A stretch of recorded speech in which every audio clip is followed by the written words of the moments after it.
Shalom saudaraku, senang sekali boleh berjumpa kembali di dalam renungan harian Kristen hari ini 11 April 2022. Sungguh kita bersyukur kalau hari ini kita boleh bersama-sama diberikan kesempatan untuk dapat menikmati hadirat Tuhan, melakukan bagian kita dengan sepenuh hati. Bahkan kita dapat mempermuliakan nama Tuhan di dalam hidup kita. Nah saudaraku, mari kita persiapkan hati kita untuk mendengar firman Tuhan. Biarlah firman Tuhan yang meneguhkan, menguatkan, menegur kita, bahkan memberikan kita pengharapan yang baru. Mari kita satukan hati untuk berdoa. Bapa kami yang di surga, sungguh kami bersyukur atas kasih-Mu yang begitu besar, yang kami rasakan setiap hari. Ini kami ya Bapa, kami rindu untuk mendengar firman-Mu. Berkata-katalah kepada setiap kami. Roh Kudus mengajar kami, Roh Kudus memberikan kami pengertian. Bahkan kami sungguh rindu untuk dapat melakukan firman-Mu ya Tuhan. Ajar kami Tuhan agar kami memiliki ketaatan sepenuhnya kepada firman-Mu. Kami menjadi murid-murid yang menjadi pelaku yang sungguh-sungguh dengar-dengaran akan firman-Mu. Terima kasih Bapa, kami siapkan hati kami. Hanya di dalam nama Tuhan Yesus kami berdoa. Amin. Saudaraku, kita akan membaca firman Tuhan bersama-sama di dalam Yeremia 23 ayat 1 sampai dengan 8. Firman Tuhan pada hari ini berjudul Hiduplah dalam Pengharapan. Mari kita baca firman Tuhan ini bersama-sama. Yeremia 23 ayat 1 sampai dengan 8. Janji tentang tunas Daud yang adil. Celakalah para gembala yang membiarkan kambing domba gembalaanku hilang dan terserak. Demikianlah firman Tuhan. Sebab itu beginilah firman Tuhan Allah Israel terhadap para gembala yang menggembalakan bangsaku. Kamu telah membiarkan kambing dombaku terserak dan tercerai-berai, dan kamu tidak menjaganya.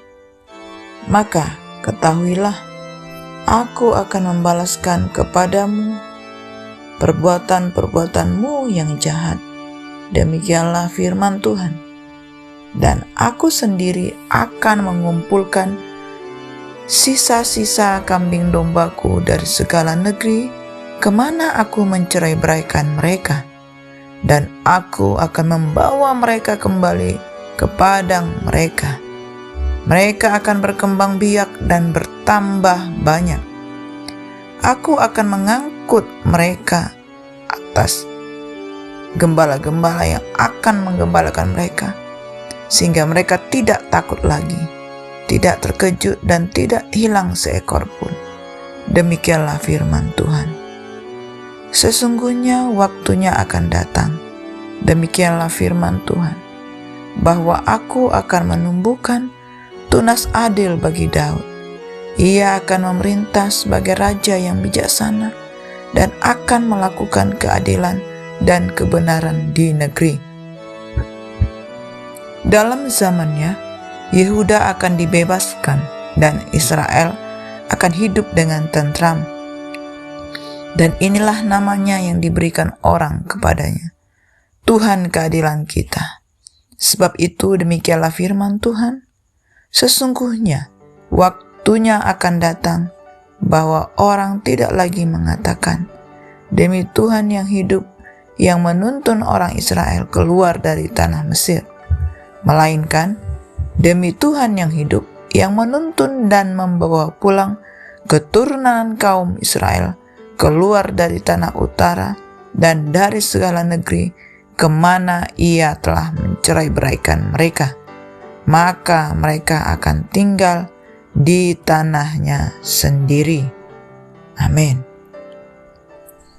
Saudaraku, Jika dalam beberapa perikop sebelumnya, teguran Tuhan ditujukan kepada raja-raja Yehuda, nah bacaan kali ini, teguran itu secara umum disampaikan kepada para gembala atau pemimpin gereja.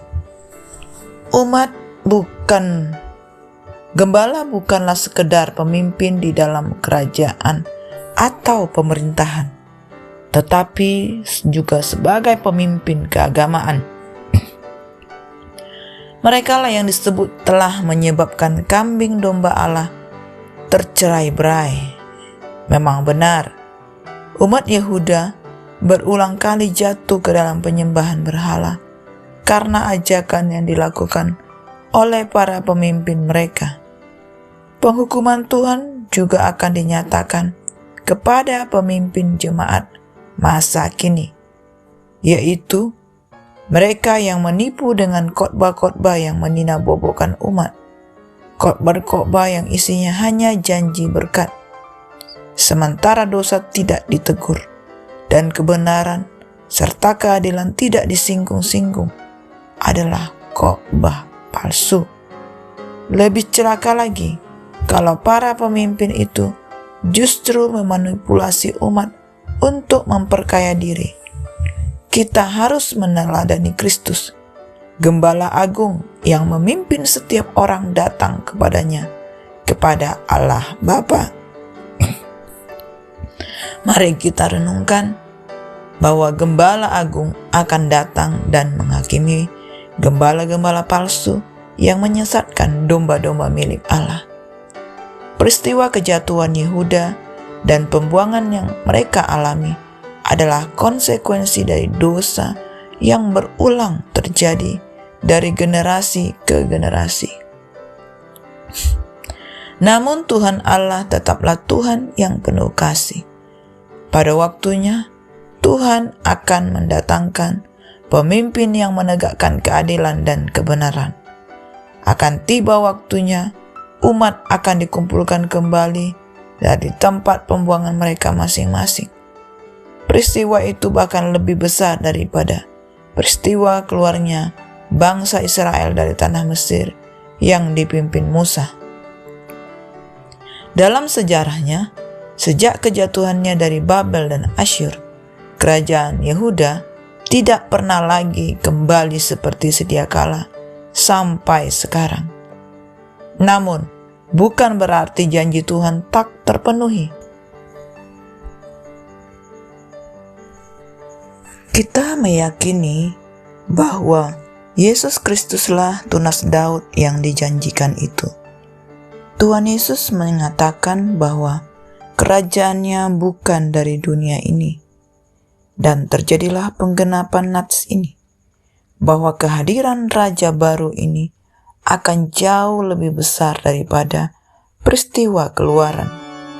Bahkan, dikumpulkannya umat Tuhan tidak lagi terbatas pada umat Israel saja, tetapi semua suku bangsa. Dalam setiap kesulitan dan penderitaan, Tuhan senantiasa memberikan pengharapan. Tujuannya bukan sekedar untuk memberi kita kekuatan, tetapi juga membuat kita percaya bahwa Dia selalu ada beserta kita, atau yang disebut dengan Immanuel. Dia tidak pernah meninggalkan kita, sekalipun mungkin kita menderita karena menjalani konsekuensi atas dosa kita. Maka dari itu, hiduplah selalu dalam pengharapan kepada Tuhan. Amin. Demikianlah firman Tuhan yang dapat kita dengar pada hari ini. Kita bersama-sama merenungkan firman Tuhan ini. Dia adalah gembala yang baik yang menuntun kita ke air yang tenang. Dan Dia memberikan kita pengharapan yang baru untuk kita menjalani hari-hari kita yang penuh dengan harapan.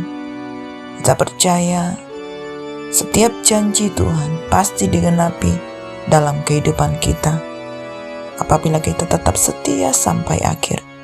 Kita memiliki iman yang teguh, bahkan tinggal di dalam kebenaran firman-Nya. Mari saudaraku, lebih lagi kita boleh menguatkan iman percaya kita hanya kepada Tuhan. Kita satukan hati dan kita tutup di dalam doa. Bapa kami yang baik, sungguh kami bersyukur buat kebenaran firman.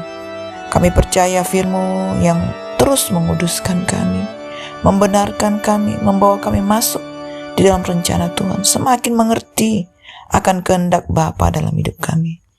Ini kami ya Tuhan, kami persiapkan hati kami terus untuk mendengar firman, untuk dapat melakukannya dan menjadikan firman-Mu rema dalam hidup kami. Kami percaya firman-Mu yang memberikan kami petunjuk untuk langkah-langkah hidup kami selanjutnya. Ini kami Tuhan, kami siap dan Engkau yang pakai kami. Terpujilah nama-Mu Bapa, hanya di dalam nama Tuhan Yesus kami berdoa dan kami bersyukur. Haleluya, haleluya, amin. Semangat pagi dan semangat beraktivitas saudaraku. Tuhan Yesus memberkati.